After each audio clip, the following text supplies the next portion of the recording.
औज़ुबिल्लाहिमिनश्शैतानिर्रजीम बिस्मिल्लाहिर्रहमानिर्रहीम। अल्लाह जल्ल शानहू बिनाम बिलाल अल्हम्दुलिल्लाहि रब्बिल आलमीन वल आक़िबतुल मुत्तक़ीन अस्सलातु वस्सलामु अला रसूलिल करीम। दोस्तों अस्सलाम वालेकुम। डॉक्टर नसीर कालो हाज़र CNP न्यूज़ तो। दोस्तों 3-4 दिन के वक्फे तो बाद अज मैं कर लगा अपना वीलॉग कर लगा, क्योंकि मेरी तबीयत ठीक नहीं सी। नवाज साहब मसरूफ सन, इस वास्ते थोड़ा जहा डिले हो गया। माजरत खा। बहरल अज 5 अगस्त 5 अगस्त में एक तो जनाब इमरान खान के कहने के मुताबिक मुल्क के विच एहतजाज की काल उन्होंने दी है, एहतजाज हो रहा है। लेकिन इस तो बहुत अहम एक होर मसला भी होया सी अज के दिन। वो ये सी कि अज तो चंद साल पहले जदों हुकूमत इमरान खान साहब की सी ते मोदी ने जरा कश्मीर है साडा, जिन्हों असी मकबूजा कश्मीर कहने, जिते कब्जा किया इंडिया ने, वो खसूसी हैसीयत जी खत्म करके इंडिया का एक सूबा बना दिता सी, जिहदे खिलाफ सब तो ज्यादा एजिटेशन, सब तो ज्यादा एहतजाज, सब तो ज्यादा खप, सब तो ज्यादा उत्ते तनकीद, सब तो ज्यादा उसके खिलाफ आवाज़ जी उठाई सी, वो इमरान खान साहब ने उठाई सी। लेकिन उस दौर च जिहड़े अज दे हुक्मरान ने, उदों ये अपोजिशन सन, ये कहते सी कश्मीर भेज दिता। हालांकि वही बंदा इस कश्मीर नूं वास्ते एहतजाज करना, वही बंदा दीन इस्लाम वास्ते, नबी सल्लल्लाहु अलैहि वसल्लम दे वास्ते, नाम की अजमत वास्ते अकवाम मुत्तहिदा बांगे दहल तकरीरां कीतियां।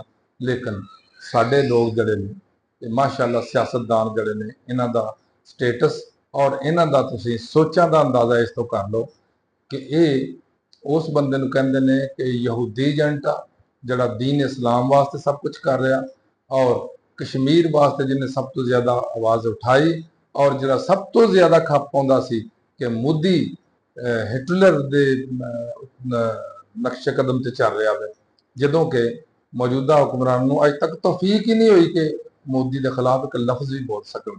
लेकिन इसके बावजूद उन्होंने ही बुरा कही जाते सी। मौलाना साहब कहते सी ये यहूदी एजेंट आ, जिन्हें दीन वास्ते इन्नी खिदमात दित्तियां, और ये कही जाते सी इन्हें कश्मीर भेज दिता, जिन्हें कश्मीर वास्ते सब तो ज्यादा आवाज़ उठाई। हुण बेयक वक्त मेरे प्यारे पाकिस्तान के अंदर दो एहतजाज चल रहे हैं। एक अपने इमरान खान साहब के कहने के मुताबिक PTI के लोग, या PTI तो घट कह लो तुसीं, जिहड़े इमरान खान के फैन ने, वो एहतजाज कर रहे हैं इमरान खान की गिरफ्तारी, वो खिलाफ नजायज़ परचे। और हैरानगी की गल आ, वाहद पाकिस्तान की तारीख का सियासी लीडर, बल्कि लैजेंड आ, जिहदे खिलाफ 200 तो ज्यादा परचा होया। हुण तक जिन्हें बड़े कलगी वाले सियासतदान बड़े खप पाउंदे, मैं परचे झल्ले ते मैं ये कीता ते मैं वो कीता, ये 2-2 महीने अंदर नहीं सी कढ़दे। उस बंदे ने 2 साल पूरे कर लेने, लेकिन डावाडोल नहीं होया। बहरहाल ये ओदी एक बहुत बड़ी जुरत भी आ, एक ओदा बहुत बड़ा स्टैंड भी आ, और एक ओदा बहुत बड़ा मौकफ दी समझ लो कि कामयाबी भी है। दोस्तों इमरान खान ने एहतजाज की काल दी ते साडी मरकजी ते सूबाई हुकूमतां ने गिरफ्तारियां शुरू करती। उधरों जो कश्मीर च हालात होए सी, इस तरह कश्मीर के अंदर भी इस तरह गिरफ्तारियां होंदियां ने। इस तरह कश्मीर का स्टेटस चेंज किया उन्होंने, इस तरह सब कुछ किया। हुण हुकूमत जिहड़ी आ, या जिहड़ा हुकूमत बैठे ने, वो 5 अगस्त कश्मीर के जिहड़ा है खसूसियत के खिलाफ फैसला किया मोदी ने, ਉਹਦੇ खिलाफ एहतजाज कर रहे हैं। और PTI वाले यानी इमरान खान के फैन जड़े ने, वो इमरान खान के खिलाफ जो ज्यादतियां हुई, जो परचे होए अंदर दिता, जो जो कुछ ना होया वो खिलाफ, और जो इंसानी हकूक की बमारी हुई वो खिलाफ एहतजाज कर रहे हैं। हुण तुसीं देखो मेरे मुल्क के अंदर, मेरे प्यारे मुल्क के अंदर 2 एहतजाज दोनों लोग ही कर रहे हैं, यानी हज़ब इख्तलाफ भी कर रही है, हज़ब इक़्तिदार भी कर रही है।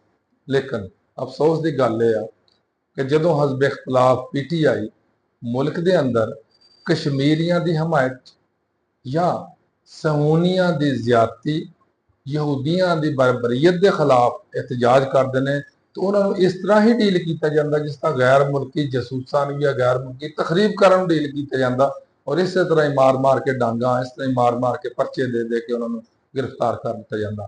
हालांकि किसी भी जमहूरी मुल्क के अंदर एक कत्ल इस तरह नहीं होंगे कि जमहूरीयत के नाम से हसब इख्तलाफ का एको ही काम होंगे, उन्हें एहतजाज करना या एहतजाज को प्रमोट करना। क्यों? क्योंकि अगर हसब इख्तलाफ नहीं है तो हसब इकतदार जी वो तो एक किस्म का बेमहार हाथी बन जाएगा, बेमहार घोड़ा बन जाएगा, जो मर्जी करिए। लेकिन माशाअल्लाह मेरे प्यारे मुल्क च इस तरह ही हो रहा, जो मर्जी करी जान डे, ना कोई कानून, ना कोई लॉ, ना कोई आइन, ना किसी का कोई सोच भी नहीं है, किसी का कोई एहसास भी नहीं है। जो हुंदा हो ही जान दिया, जिन्ना काबू आ जाता मारी जान दे, अंदर गिरफ्तार कर लेंगे, मुका देंगे, छुपा देंगे, किडनैप कर देंगे वगैरह वगैरह। लेकिन ये किसी भी सोफिस्टिकेटेड मुल्क के अंदर ये रवायत नहीं होंदियां, ना ही साडा दीन दी इजाजत दिंदा और ना ही साडा आइन दी इजाजत दिंदा। लेकिन इसके बावजूद सब कुछ हो रहा जो गैर आइनी भी आ, गैर कानूनी भी आ। लेकिन वो कहते हैं ना, तगड़े का 37ਵੀਂ सौ होंदा ते दूसरे नंबर पर कहते हैं कि जिसकी लाठी उसकी भैंस, जिहदे हथ डंडा और जो मर्जी करी जाए उनको पूछने वाला। खसूसन पाकिस्तान के मुतलक ही शायद जोड़ा मकूला बनया वे, मैं तो समझना निके होंदे तो पढ़ते आए तो शायद होर किसी वास्ते, लेकिन हुण देखा कि शायद पाकिस्तान वास्ते ही आ, और शायद इसराइल वास्ते भी आ, और शायद इंडिया वास्ते भी आ, तो तिन्ना वास्ते ही एप्लीकेबल आ।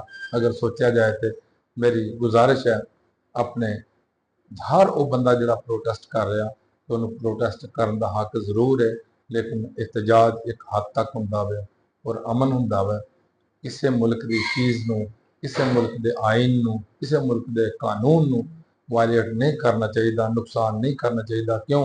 ये मुल्क भी मेरा वे, ये फौज भी मेरी है, इदारे भी मेरे ने, ये लोग भी मेरे ने, सियासी पार्टियां भी मेरिया ने। अगर तजाद किसी घर के लड़ाई झगड़ा होंदा तो बेहतरीन हल यह होंदा कि मिल बैठ के हल किया जाए, और ये हुकूमत इस काबिल है ही नहीं कि मिल बैठ के हल कढ़ सके। लिहाजा ਜਿਹੜੇ हैं साढ़े मुख्तदर हल्के जो कंट्रोल एंड कमांड कर रहे हैं पूरे गवर्नमेंट को, पूरे मुल्क में, उन्होंने चाहिए कि ये बैठ के सोचन कि मुल्क के अफरा तफरी की बजाय, एहतजाजी हालात के बजाय पुरसकून हालात होने चाहिए ने, और मिल बैठ के सियासी हम आहंगी पैदा करके सियासी पुरअमन हालात होंगे तो फिर मुल्क तरक्की करेगा। लिहाजा इस वास्ते यही कुछ कर सकते हैं जो एस्टैबलिशमेंट है साड़ी, कि ये मुल्क के अंदर अफरा तफरी खत्म करन, और डंडे सोटे ना, जेलों ना नहीं, बल्कि प्यार मोहब्बत ना, और बैठ के नगोशिएट करके। अल्लाह हाफिज़। अस्सलाम वालेकुम।